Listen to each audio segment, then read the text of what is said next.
Bobby Orr is not the greatest hockey player of all time, nor is he the greatest defenseman of all time. These claims, especially the second one, are boomer truths. All of us, unfortunately, are victims of the boomer truth regime. Over the next 170 seconds, I will debunk hockey's most prominent boomer truth. In order to be the best of all time at anything, especially in athletics, you need to compete frequently against the best competition available. This is something Bobby Orr never did. Bobby Orr played in an NHL that was highly segregated. His rookie season in 1966, the NHL had 6 teams comprised of 185 Canadian players and 4 Americans.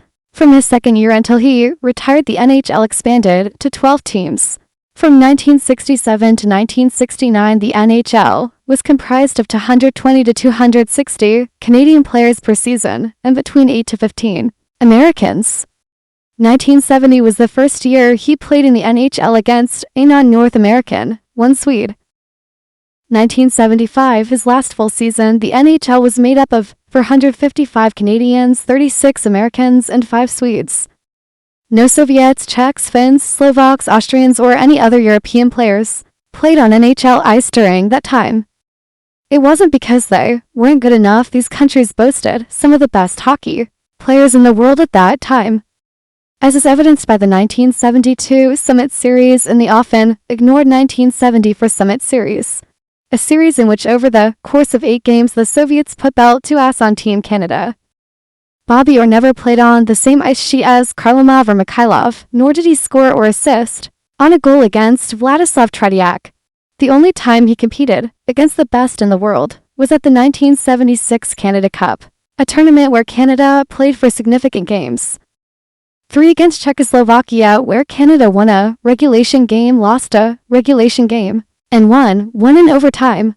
And another game that Canada beat the Soviet B team, which was resting their top players. In the only for difficult tournament games, Bobby Orr was held off the score sheet in all games, except one against the Czechs.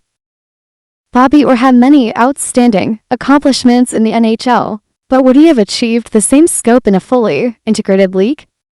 Bobby Orr's greatest and most unique accomplishment is winning the Art Ross as the NHL's leading scorer as a defenseman. Would this have been the case of prime Kharlamov and the other great Soviet players were in the NHL during this time as well, given what Kharlamov and the Soviets did in the 2 Summit Series? If they played in the NHL against inferior Canadian competition, I doubt Orr outscores them. Whether or not you think Orr would have outplayed and or outscored the Soviet stars of his era had they played in the same league is ultimately immaterial to the discussion.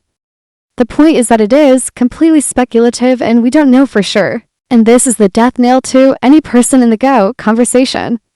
In order to be considered the best ever, we need to know for certain how that person performed against the very best competition of his time, especially when players in other eras did, in fact, compete in a fully integrated league in which they played night in and night out against the best players from all over the world. This also does not mention the other major stain on Bobby Orr's legacy, the WHA. Not only did Bobby Orr play against basically only Canadian players while in the NHL, but in the latter half of his career the WHA added 12 professional hockey teams to North America. The WHA wasn't a minor league operation that was filled with scrubs. Some of the best Canadian players played in the WHA, which further watered down the NHL at that time and thus adds further context to Bobby Orr's NHL accomplishments. Baseball purists will say the need to place asterisks on stats in the MLB pre-integration. They are honest and smart enough to understand that MLB player stats that occurred in a racially segregated league should not be counted in the same manner as stats accumulated in an integrated MLB. The same logic applies to NHL players and the stats and accolades they accumulated pre-Soviet integration into the NHL.